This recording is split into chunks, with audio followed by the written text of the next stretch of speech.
不要懵懵懂懂的随意做交易，要在投资前扎实的做一些功课，才能成功。你有没有看过这样的新闻？又或者是这样的？这些新闻都有一个特点，就是看似非常合理，但是对于交易没有任何意义。在今天的市场上，你的新闻也许早已经是旧闻，甚至可能是交易的陷阱。那新闻到底怎么看才有意义？一定要有经济学背景的人才能通过新闻去交易吗？今天老姜会用一个实例给大家说一下新闻到底该怎么看，你也根本就不需要明白什么经济学原理。嗨，大家好，欢迎来到交易思维培训室，我是老姜。首先，大家要有这样一个非常重要的思维，就是所有的新闻也好，资讯也好，小道消息也好，最终一定会反映到当下的走势上，这个是必然的，也是永远不会欺骗你的。那么对于职业交易员来说，最重要的就是看明白当下的走势，而不是看明白新闻。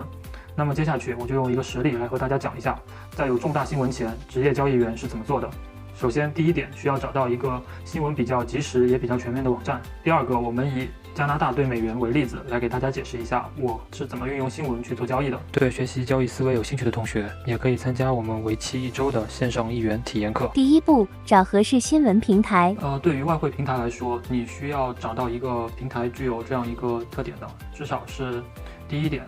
它能够有比较全面的新闻。第二点，这个新闻的速度会比较及时。这里我用的呢是一个叫 Forex Factory 的平台，它基本上囊括了所有货币对会发生的一些比较重大的新闻，并且呢，它会给每一个新闻的重要性按照颜色来区分，也就是你看到的这个黄色、红色、橙色，它们会对这个货币对的影响。第二步，如何利用新闻？那么我们怎么去运用这个网站呢？第一点就是，比如说今天是周一吧，假如说我们今天是周一好了，12月20号是周一。那么对于我来说，我周一会把当天以及当周的所有的将要发生的事情我先看一看。比如说周二会有一个澳元的事件比较重要，那么周三没有什么比较大的事情，周四会有一个加元美元的事情会重要一点，因为这些呈红色的就是对这个币种影响比较大的。然后周五的话又没有什么事情，大家都开始放假了，是因为圣诞节。好，这一周我就会大概过滤一下。然后这是它的第一个用处。第二个用处就是，当我知道周三，不对，是周四，12月23号会有一个比较大的事件的时候，我会比较留心。也就是这个事情发生的这个时间点对我来说很重要，但是这个事情发生的结果对我来说并不重要。也就是说，我要知道这个事情是在什么时候发生的，但是我并不需要知道这个事情对于这个货币的影响到底是正面的还是负面的，对我来说没有任何交易的意义。好，这个就是我对于新闻的所有的要求。接下去我会通过盘面告诉你为什么这个事情发生的结果对我来说没有任何意义，而时间对我很重要。第三步，事件发生前分析盘面，做交易计划。通过新闻，我们知道这个12月23号会有一个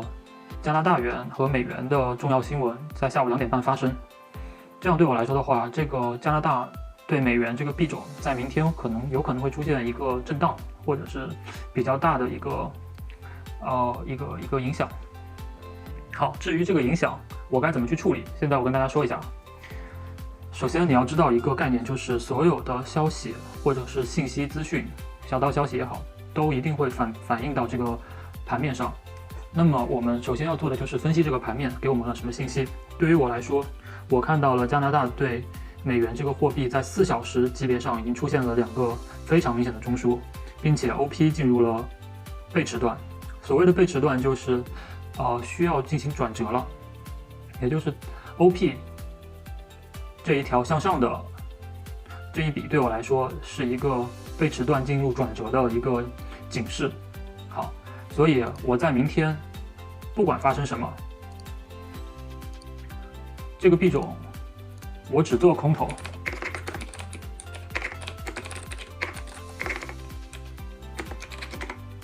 任何情况下，这个币种发生什么事情，也就是明天的新闻是对加拿大美元是利好的也好，利空的也好，我都不会去做多头，因为从整个盘面上来讲，我的分析就是，无论发生什么事情，这个币种已经有转折的需求了。这也就是我为什么说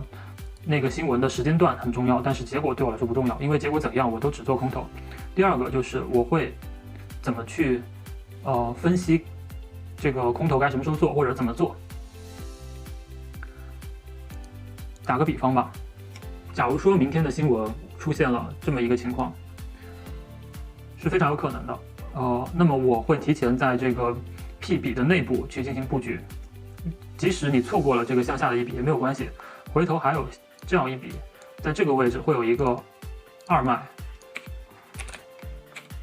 可以再在这里布局都没有关系。但是你要做的就是，无论是这个1脉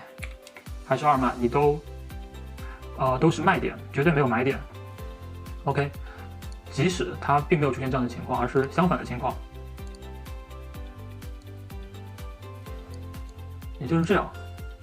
出现这种情况的话，我也是绝对不会再买入的，因为在4小时级别上已经出现了2个中枢的情况，也就是在 B 中枢出现之后，如果继续向上，那你就要去考察一下，假如说这个是 Q。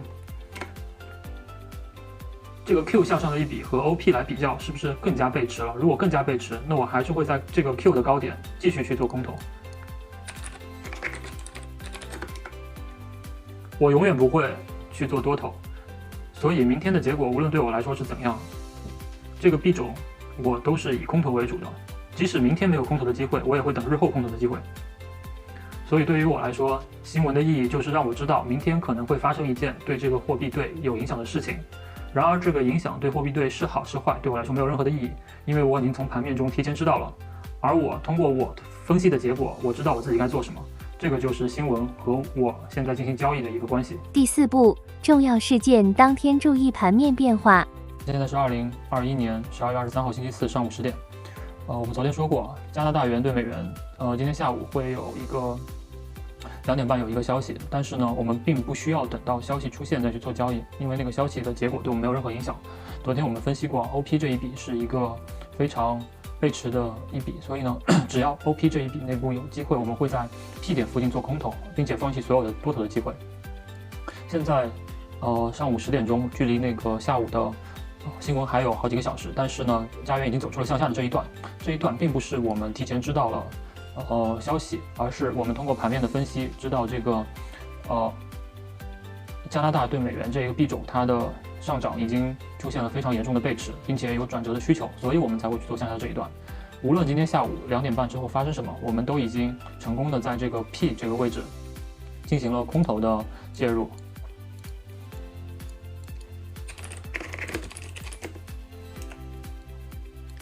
好，我们的位置是在差不多这个位置介入的。接下去，无论下午发生什么，我们都不会离场。也就是下午发生的新闻，只不过告诉我们会发生一个比较大的事件对这个货币对有影响，而不会影响我们去做空头的这个思路。接下去最重要的就是如何持有这个仓位了。无论下午发生什么，你的心态一定要好，一定要坚持自己的这个交易的理念。而且我们相比于那些等在消息的时候去做交易的人来说，我们分析的提前量更多一些。而且我们不仅不用通过消息去交易，而且更加安全。现在目前从 P 点下来已经有134个点的利润了，这个是通过消息去做交易不可能达到的一个效果。第5步，重要事件当时不要随便交易。现在是2021年12月23号下午2点28分，现在29分了，还有1分钟，然后 USD/CAD 它的数据就要出现了，但是它出现的数据的情况对这个币种的影响我一点都不关心了。我现在主要是来看这个盘面，等一会儿呢，无论是这个行情出现怎样的情况，我都是只做空头，因为我的判断之前一直都是空头，所以无论等一会儿出现哪种情况，即使是一直下跌也好，或者是出现了上涨也好，我都不会去做这个向上的多头，而是只做空头。好，我们来看一下吧。好，现在时间已经到了14点30分之后了，然后这个数据也都全部出来了。从这个盘面上来看，这个数据对我们的行情并没有造成特别大的影响了。所以说那些等着数据去交易的，或者是等着看新闻去交易的人，基本上是不会从中得到太大的利润的。而我们之前就对这个行情做了一个预判，只做空头的情况下，我们很早就已经入场了。这样的话，我们盈利的位置已经达到了130个点。接下去呢，我们就是要做到这个行情不能做为止。如果有兴趣的小伙伴对于什么叫做不能做，想了解更多的小伙伴可以在下面给我留言，我会做一期节目告诉大家什么样的行情叫做不能做。我们再来看一下吧，这个行情从更小的级别上来看，今天的数据对行情没有任何的影响，而且这个从 A 开始的下跌保持得非常好啊，就还是处于一个下跌的状态。接下去呢，我们要做的就是一直持有直播下跌就可以了。交易不仅仅是交易，更是一门学问。关注我，了解掌握更多的交易思维。现在关注我，只需1元即可领取线上交易体验课，附赠交易豪华大礼包，还等什么？快来交易吧！